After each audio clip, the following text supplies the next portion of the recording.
14મી એપ્રિલના રોજ દેશભરમાં બાબા સાહેબ ભીમરાવ આંબેડકરની જન્મજયંતિની ઉજવણી કરવામાં આવે છે. આંબેડકર જયંતિને દેશમાં સમાનતા દિવસ અને જ્ઞાન દિવસ તરીકે પણ ઉજવવામાં આવે છે.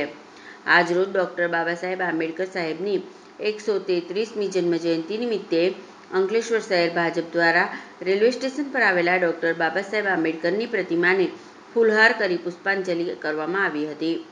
અંકલેશ્વર ધારાસભ્ય ઈશ્વરસિંહ પટેલ, પાલિકાના પ્રમુખ લલિતા, કારોબારી અધ્યક્ષ નિલેશ પટેલ, પ્રદેશ ભાજપ આગેવાન દિનેશ રોહિત, પાલિકાના સભ્યો તેમજ શહેર ભાજપ સંગઠનના હોદ્દેદારો અને કાર્યકરો ઉપસ્થિત રહ્યા હતા.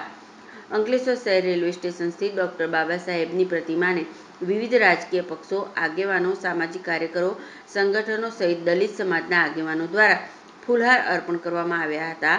જય ભીમ તેમજ બામસેબ સંસ્થા દ્વારા રેલી યોજવામાં આવી હતી.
બંધારણના ઘરવૈયા એવા ડોક્ટર બાબા સાહેબ આંબેડકરજીના આજે 134મી જન્મજયંતિ નિમિત્તે સહસબ નમન કરીએ છીએ.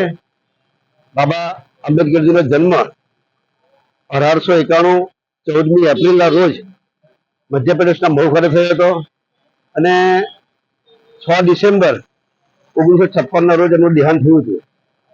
જેઓએ વિશ્વવિદ્યાલયની અંદર શિક્ષણ પ્રાપ્ત કરીને બ્રિટન, અમેરિકા, જર્મનીની અંદર પદવી પ્રાપ્ત કરી સ્નાતક થયા અને આપણે જોઈએ છે કે કાયદા વિભાગની પદવી પ્રાપ્ત કરીને દેશના પ્રથમ કાયદા મંત્રી તરીકે જવાબદારી નિભાવી.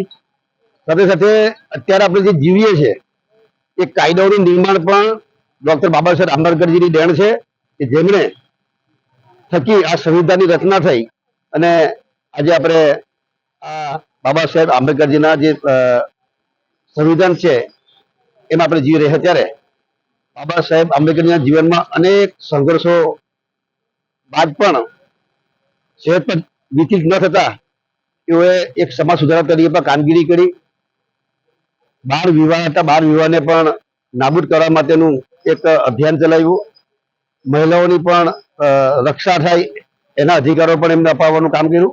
ત્યારે બાબા સાહેબની 134મી જન્મજયંતિ નિમિત્તે સહસબ નમન કરીએ છીએ. દેશના બંધારણના ઘરવૈયા એવા ડોક્ટર બાબા સાહેબ આંબેડકરજીના આજના 134મી જન્મજયંતિ નિમિત્તે પહેલા તો સહસબ નમન કરીએ છીએ. બાબા સાહેબ આંબેડકરજીનો જન્મ 6 એપ્રિલ 1891માં મધ્યપ્રદેશના મહુ ખાતે થયો અને એમનું દેહાંત 6 એપ્રિલ 1956ના રોજ થયું.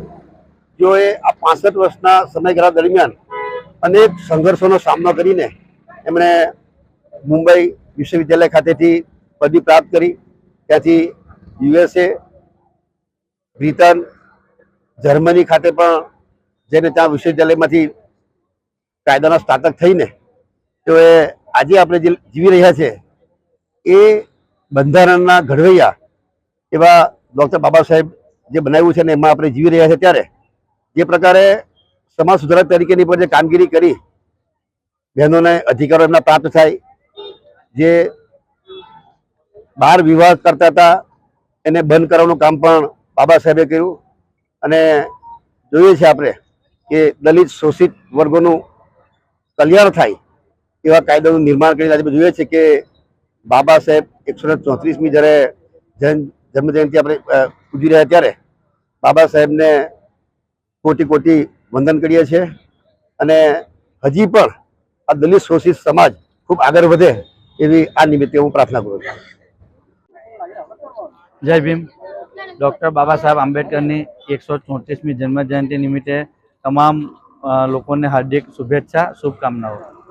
ડૉક્ટર બાબા સાહેબ આંબેડકર બંધારણના ઘડવૈયા, એમની 134મી જન્મજયંતિ આજે ઉજવવા જઈ રહ્યા છે.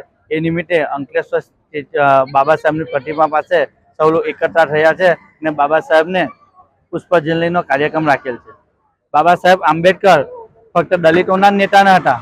બાબા સાહેબ આંબેડકર વિશ્વ વિભૂતિ હતી. બાબા સાહેબ આંબેડકરજીની 193 દેશમાં જન્મજયંતિ ઉજવાય છે. એવા બીજા કોઈ નેતાની ઉજવાતી નથી એવું મારા ખ્યાલમાં છે. તો બાબા સાહેબ આંબેડકરને સૌ લોકોએ દલિતોના જ નેતા ગણાવ્યા છે, પણ ખરેખર બાબા સાહેબ આંબેડકર સમાજના નેતા છે. બાબા સાહેબ આંબેડકરે પ્રથમ કાયદા મંત્રી બન્યા અને મહિલાઓને હિન્દુ કોડ બિલ અપાવ્યું અને હિન્દુ કોડ બિલ સંસદમાં ના મંજૂર થયું. એના માટે પ્રથમ કાયદા મંત્રી તરીકે એમને રાજીનામું આપ્યું. અને આજે હાલમાં આપણે જોઈએ છે કે બાબા સાહેબ કોઈ એક જાતિ જ્ઞાતિની મહિલા માટે નહીં, તો ભારત દેશની તમામ મહિલાઓ માટે 33% અનામત આપી છે. તો આ બાબા સાહેબને આપણે તમામ લોકો યાદ કરવા જોઈએ અને બાબા સાહેબને ઘરે ઘર બાબા સાહેબના ફોટાને છબી રાખવી જોઈએ. જય ભીમ, જય ભારત.